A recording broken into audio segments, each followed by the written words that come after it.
Hello people, నమస్తే. Welcome to Chaitra blinds. ఈ యొక్క క్లయింట్ కి వీళ్ళ హాల్లో ఎవరైనా చుట్టాలు వచ్చినప్పుడు డైరెక్ట్ విజిబిలిటీ అనేది కిచెన్ వరకు కనపడుతుంది.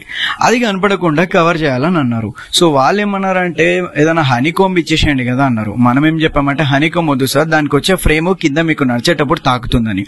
సో కర్టన్ లో తీసుకోండి, మంచి కలర్ లో ఫ్యాబ్రిక్ మ్యాచ్ అయ్యేటట్టుగా తీసుకోండి, చాలా లుక్ కూడా గ్రాండ్ గా వస్తుందని చెప్పాం. సరే అన్నారు. సో రాడ్ బదులు మనము పైన ఎం ట్రాక్ అనేది ఇచ్చామన్నమాట. ఈ ఎం ట్రాక్ వల్ల స్లైడింగ్ కి ఈజీ ఉంటుంది, ఆపరేటింగ్ కి కూడా మంచిగా ఉంటుంది, అండ్ లుక్ వైజ్ కూడా జబర్దస్త్ వస్తుంది. సో ఇట్లా మనం ఇన్స్టాల్ చేయడం జరిగింది మన కర్టన్స్ ని. ఒక్కోసారి చూడండి కస్టమైజ్ కర్టన్స్ లుక్ ఎట్లయితే ఉందో. సో ఇలా పార్టీషన్ ఇచ్చినందుకు ఆ లుక్ కంప్లీట్ గా గ్రాండ్ లుక్ వచ్చేసింది. అండ్ ఇంకోటి మనం కింద బెల్ట్ ఆప్షన్ లాగా కూడా ఇచ్చామన్నమాట. సో దాని వల్ల దగ్గరికి హోల్డ్ చేసి పెట్టడం వల్ల ఆ లుక్ ఇలా కర్టన్ లుక్ కనబడుతుంది. సో మీకు కూడా కావాలంటే చైత్ర బ్లైండ్స్ ని కాంటాక్ట్ అయిపోండి, కస్టమైజ్ కర్టన్స్ తీసుకోండి.